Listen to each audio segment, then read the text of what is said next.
1738년 5월 24일 존 웨슬리는 런던에 있는 올드스게이트라는 거리에 있는 어느 모라비안 성도의 집에서 기도회 모임이 있어서 거기로 갔습니다.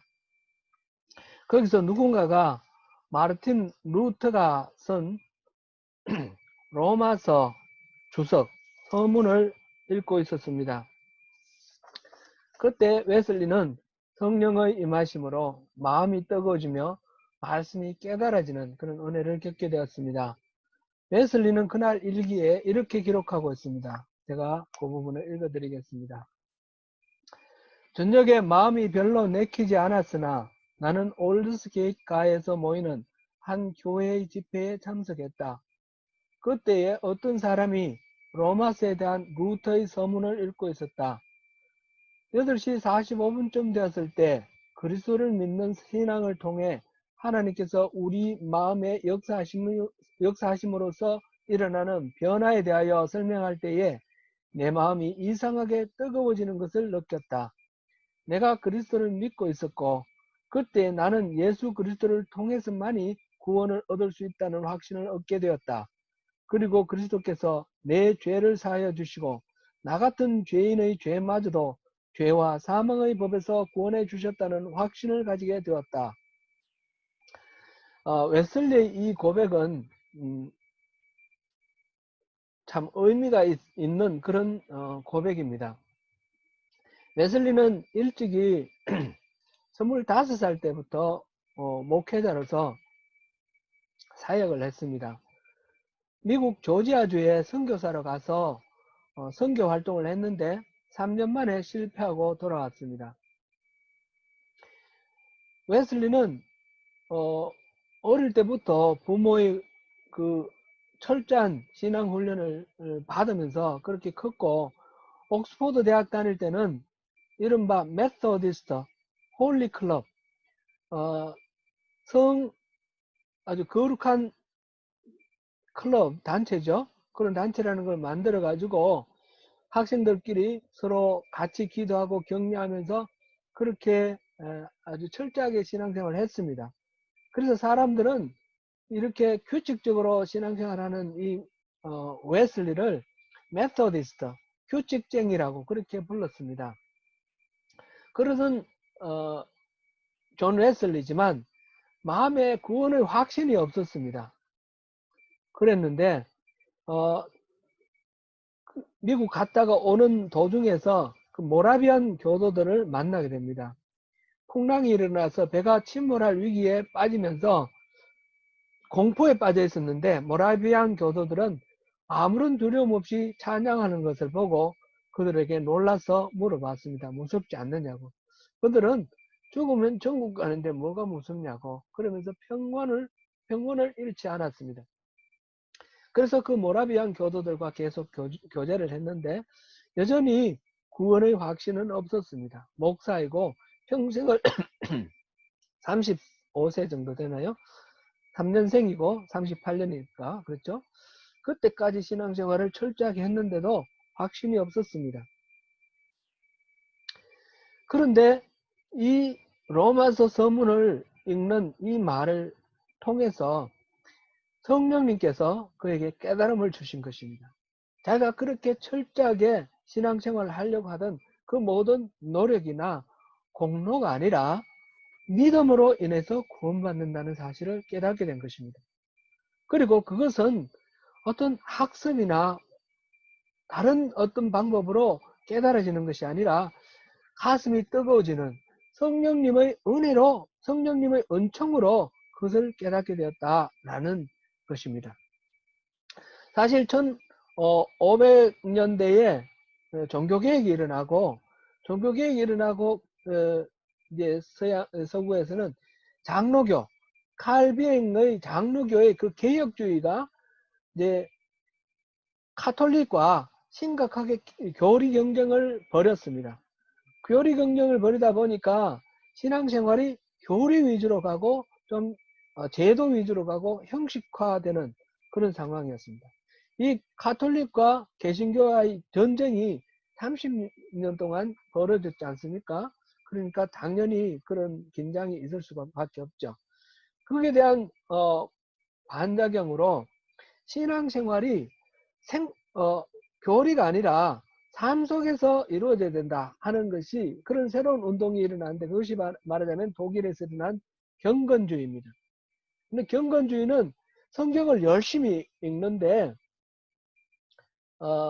그러다 보면 좀 교리 쪽으로는 조금 취약한 그런 상황이 되었습니다.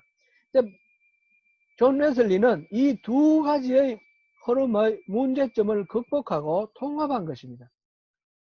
의로 믿음으로 말미암아 구원을 받는다는 이 개혁주의의 교리와 신앙생활이 성령으로 인하여 성령 충만한 가운데 은혜로 인하여 삶 속에서 능력이 드러나야 한다는 이런 경건주의의 그 전통이 이제 감리교회에 의해서 이렇게 통합되면서 극복되어서 나온 것입니다. 그래서 감리교는 그 당시 제2의 종교개혁이다 이렇게 일컬어질 만큼 아주 영향력 있는 그런 신앙운동이었습니다.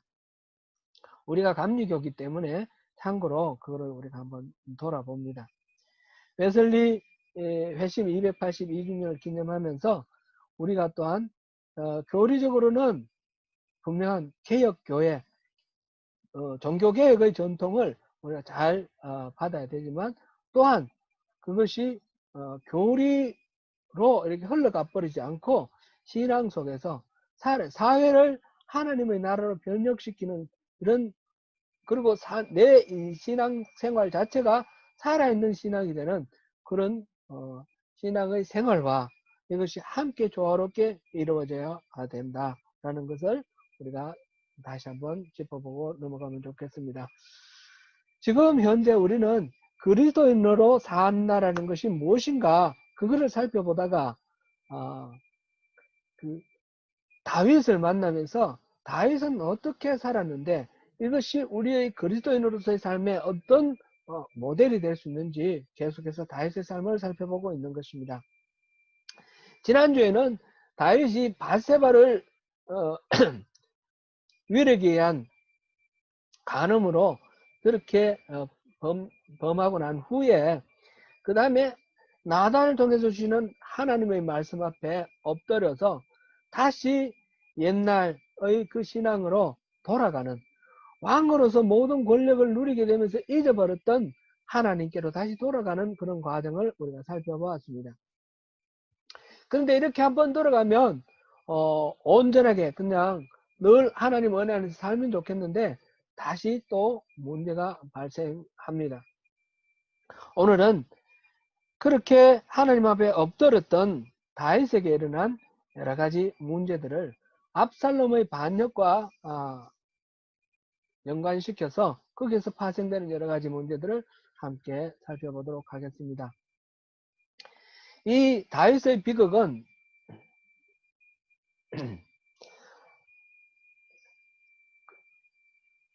그 다윗의 그 딸 중에 다말이라는 딸이 있죠. 아들 압살롬과 동복루인데 이 다말이라는 딸을 다윗의 첫 번째 아들 암논이 겁탈하는 그런 사건으로 비롯되었습니다. 다윗의 첫째 아들 암논, 이게 이복루인 다말을 너무너무 사랑해서 상사병에 걸렸습니다. 암논의 사촌 곧 다윗의 형 시므아의 아들인 요나답이 그 일을 알고 아주 나쁜 꾀를 내어서 암논에게 알려줍니다. 그래서 암논이 병들어 누운 상태에서 왕이 문병을 왔을 때에 그 아버지 다윗 왕에게 부탁을 해서 너희 다말이 과자를 만들어서 갖다 주면 좋겠다고 그렇게 부탁을 합니다. 자기의 죄에 범죄하는데 아버지를 이용한 것입니다. 아비 다윗은 아무것도 모르고 다말에게 오라비 암논에게 과자를 좀 만들어 주라 그렇게 부탁을 했죠. 암논은 다말이 왔을 때 동침할 것을 요구를 합니다. 다말은 그렇게 하는 것은 어리석은 짓이라고, 그러지 말고 만약 진정으로 자기를 원한다면 아버지에게 아내로 달라고 그렇게 부탁하라고 그렇게 말하면서 거절을 합니다. 그런데 다말은 그 말을 듣지 아니하고 이 동생을 강제로 동침을 하고 강간을 한 것입니다. 사실 고대 사회에서 이복 남매 간에 결혼하는 일도 불가능한 일이 아니었습니다. 아브라함과 사라도 이복 남매입니다. 다말의 이야기는 충분히 타당성이 있는 이야기입니다. 정당하게 아버지에게 달라고 그러면 결혼을 시켜줄 텐데, 그러나 암논은 당장 그 타오르는 욕정을 이기지 못해서 다말의 말을 듣지 않고 힘으로 제압을 하고 억지로 동침한 것입니다. 그리고는 금방 실정이 나서 다말을 쫓아냈습니다. 다말은 부끄러움과 억울함으로 인해서 죄를 머리에 덮어쓰고 옷을 찢고 손을 머리에 얹고 크게 울부짖었습니다. 다말이 이렇게 원통해하고 있을 때에 다말의 그 동복 형제인 오빠 압살롬이 그 이야기를 듣고 마음속에 분심을 품고 다말에게 일단 지금은 참아라 그렇게 달랩니다. 다윗은 이 암논이 다말을 강간한 이 사건의 이야기를 듣고 암논에 대해서 심히 노하였습니다. 그러나 다윗은 암논에게 아무런 벌을 주거나 뭐 질책을 하거나 아무런 대책을 내지 않습니다. 그냥 유야무야 지나가고 맙니다. 왜 그랬을까요? 다윗은 문제를 직면하고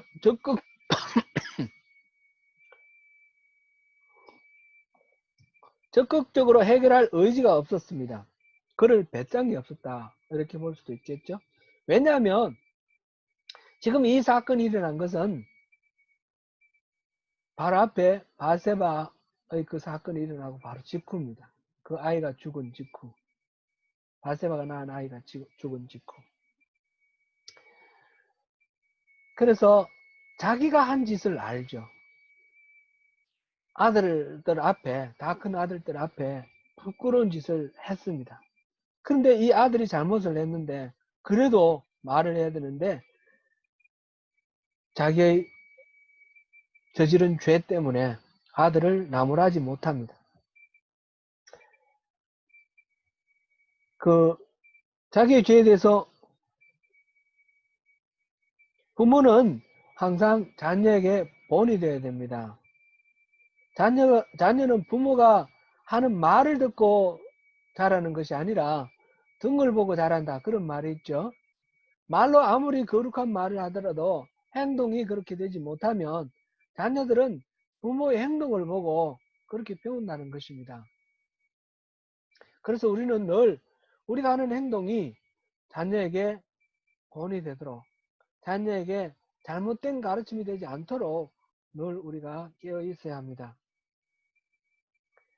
동생 다말이 당한 수치를 알게 한 이 압살롬이 복수를 계획합니다. 문제를 직면하지 못하고 형을 꾸짖지도 않는 아버지에게 대해서 원망도 무척 큽니다. 사건이 있은 지 만 2년 동안 압살롬은 기회를 노립니다. 드디어 2년 지났을 때 양털 깎는 날 아버지에게 모든 형제들을 초청해 달라고 부탁을 합니다. 이 압살롬도 암논이 그랬듯이 자기의 죄를 위해서 아버지를 끌어들입니다. 이것이 다윗의 비극이죠. 양털 깎는 날 마음을 놓고 거기에 찾아갔던 암논을 압살롬은 죽여버리고 자기는 거술로 도망을 갔습니다. 다윗은 첫째 아들 암논을 그렇게 허망하게 잃어버렸습니다. 둘째 아들은 다윗이 사랑했던 그 아비가일, 지혜로운 여인 아비가일의 소생인데 그 아들은 이름이 엘리압인데 기록이 없습니다. 낳았다라는 이야기만 있고 없는 것을 보면 아마 어릴 때 세상을 떠난 것 같습니다. 첫째 아들 잃었고 둘째 아들 없고 이제 셋째 아들은 살인자가 되어서 도망을 갔습니다.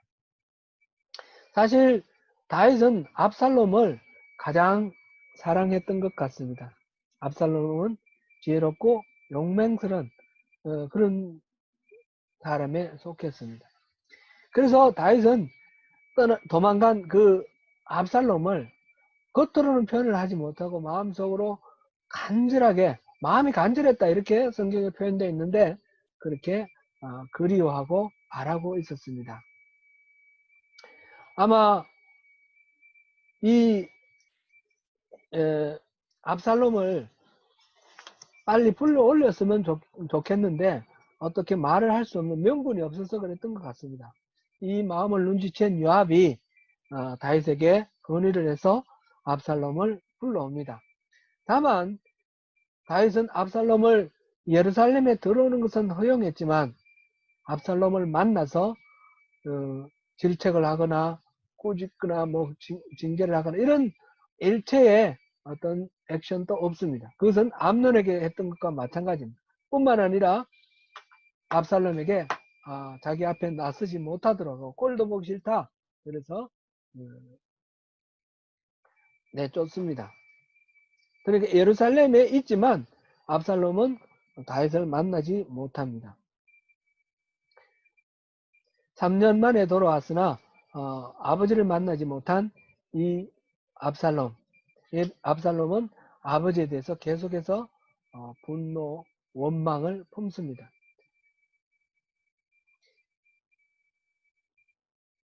그 결과는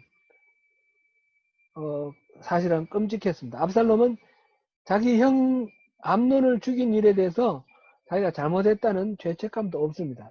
당연하게 할 일을 했다라는 그런 생각을 합니다. 아버지가 암논에 대해서 적절하게 뭔가 조치를 취했다면 이 압살롬이 직접 그렇게 복수하지 않았을지도 모르겠습니다. 그러나 다윗의 우유부단한 그런 행동 때문에 압살롬 속에는 아버지에 대한 원망, 형을 자기가 직접 복수해야 되겠다는 그런 복수심, 이것이 결국 형을 죽인 살인의 결과로 나왔습니다.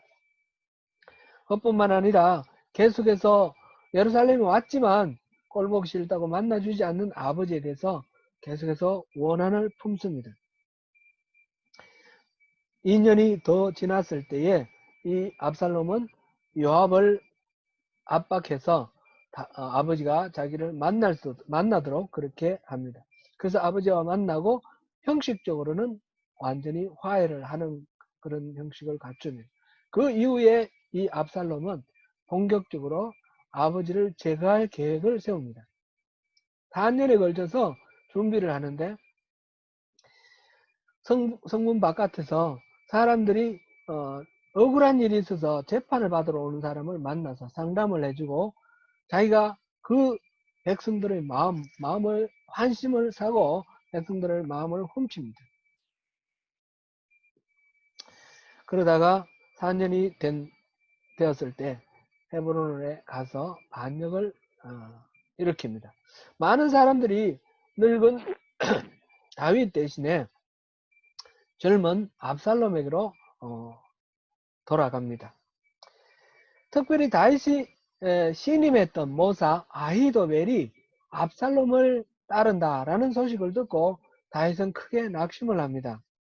아히도벨은 다윗에게 뛰어난 지략가였고 아히도벨이 하는 말은 무조건 하나님께서 하신 말씀이다 라고 신뢰하고 믿었습니다. 그만큼 아히도벨은 다윗의 신임을 받았던 것입니다.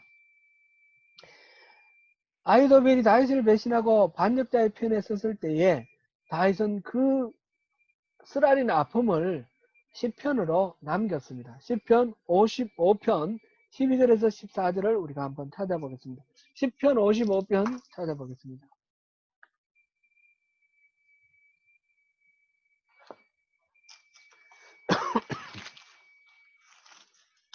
시편 55편 12절에서 14절까지를 우리가 읽어보겠습니다. 12절부터 4절까지 같이 읽습니다. 나를 책망하는 자는 원수가 아니라 원수일진데 내가 참았으리라. 나를 대하여 자기를 높이는 자는 나를 미워하는 자가 아니라 미워하는 자일진데 내가 그를 피하여 숨었으리라. 그는 곧 너로다. 나의 동료, 나의 친구요, 나의 가까운 친구로다. 우리가 같이 재미있게 의논하며 무리와 함께하여 하나님의 집안에서 다녔도다. 아히도벨은 이렇게 다윗의 신임을 받았던 모사요 친한 친구였는데 왜 아히도벨이 다윗을 배신하고 압살롬의 반역에 가담하였을까 궁금합니다. 아히도벨은 이 성경을 전후를 살펴보니까 바세바의 할아버지입니다. 바세바는 엘리압의 딸이라고 사무엘하 11장 3절에 나와 있고 그 엘리압은 바로 아히도벨의 아들이라고 사무엘하 23장 34절에 나와 있습니다. 아히도벨은 다윗이 자기의 손녀인 바세바를 강제로 범하고 손녀 사이 우리아를 죽인 그 파렴치한 행위로 인해서 그것이 친구로서도 할 수 없는 그런 일이라는 모욕감을 느꼈던 것 같습니다. 그리고 원한을 품었습니다. 아히도벨이 압살롬이 일어났을 때 다윗을 제거하고자 하는 그 원한이 그대로 압살롬에게로 돌아가는, 가담하게 하는 그런 원인이 되었던 것 같습니다. 그렇게 다윗의 신망을 받던 뛰어난 지략가 아히도벨이 압살롬 편에 든다라는 소문이 들었을 때 많은 사람들이 이제 다윗은 끝났다, 이제 압살롬이 성산이 있다 해서 압살롬 편으로 모두들 들어가게 되었습니다. 민심이 압살롬 편으로 돌아갔다는 소식을 들은 다윗은 즉각 예루살렘을 버리고 피신을 합니다. 사실 예루살렘은 우리가 앞에서 봤듯이 여부수족들이 그렇게 오랫동안 차지하고 있었던 것은 난공불락의 요새였다라고 했지 않습니까?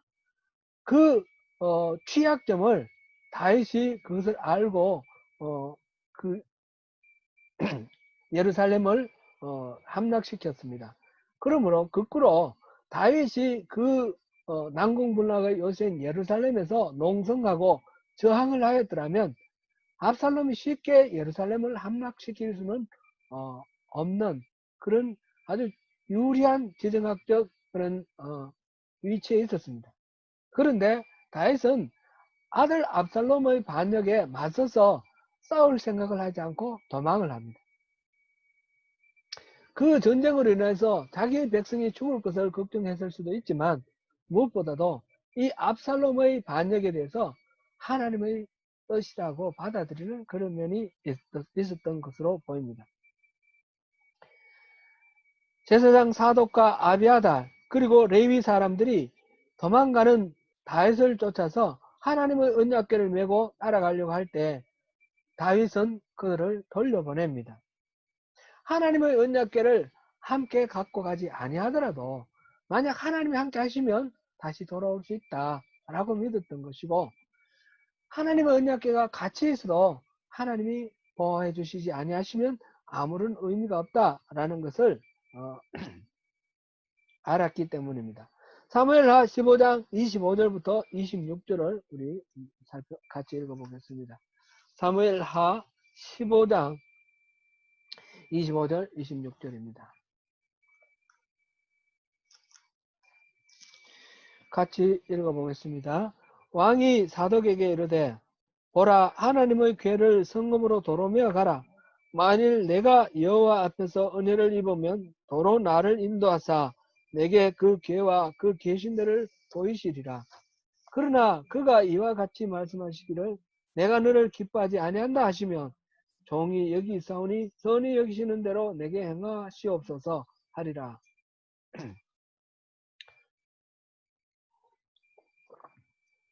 다윗은 자신이 지금 징계를 받고 있다 하는 사실을 알았습니다. 그리고 하나님의 은혜가 함께 하시면 다시 왕권을 회복하고 언약궤를 다시 볼 수 있다는 것을 믿었습니다.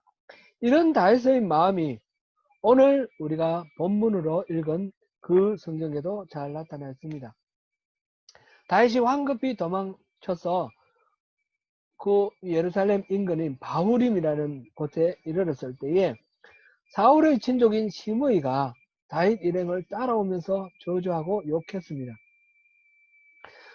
사울 가문에서 흘리게 한 그 피로 인해서 화를 자초하였다고 하면서 나라를 압살롬에게 빼앗길 것이다 라고 저주한 것입니다. 이때 아비새가, 요압의 동생 아비새가 당장 건너가서 머리를 베도록 허락을 구하였으나 다윗은 허락하지 않았습니다. 본문 가운데 사무엘하 16장 10절에서 12절까지를 다시 읽어보겠습니다. 16장 10절에서 12절까지 다시 읽어봅니다. 왕이 이르되 스루야의 아들들아 내가 너희와 무슨 상관이 있느냐. 그가 저주하는 것은 여호와께서 그에게 다윗을 저주하라 하심이니 내가 어찌 그리하였느냐 할 자가 누구겠느냐 하고, 또 다윗이 아비새와 모든 신하들에게 이르되 내 몸에서 난 아들도 내 생명을 해하려 하거든 하물며 이 베냐민 사람이랴. 여호와께서 그에게 명령하신 것이니 그가 저주하게 버려두라.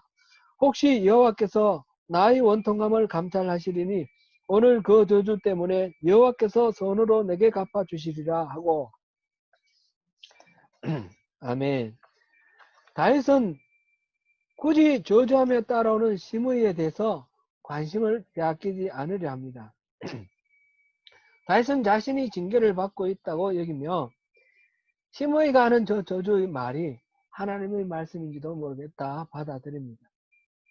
이 말은 꼭 시므이가 하나님과 아주 친밀해서 하나님으로부터 계시를 받았다 이렇게 말한다는 뜻은 아닙니다. 그런 의미는 아니지만 저 악한 시므이의 저주의 말을 통해서 하나님 내게 깨닫게 하시는구나, 저게 하나님의 마음이겠구나 이렇게 받아들인다는 뜻이죠. 자식 간에 피바람이 불 때도 알았지만 지금 사랑하는 아들의 반역 앞에서 다윗은 겸손해졌습니다. 다윗은 그것이 모두 다 자기의 죄로 인한 그런 결과들임을 인정합니다. 그래서 마음껏 꾸짖지도 못하고 현실을 회피하다가 일이 커지고 또 커진 것입니다.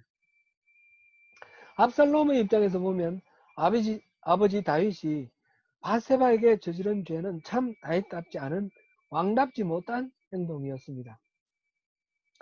압살롬이 볼 때는 다윗은 점점 총기를 잃어가고 있습니다. 형 암논의 그 잘못에도 아무런 질책을 하지 않고 그냥 유야무야 넘어갑니다. 방치했습니다. 자기가 복수를 하고 난 후 아버지는 자기를 미워해서 가까이 부르지도 않았습니다. 인정해 주지도 않고 멀리하기만 했습니다. 나중에는 예루살렘에 들어오게는 해놓고 그 다음에 아무런 말도 하지 않습니다.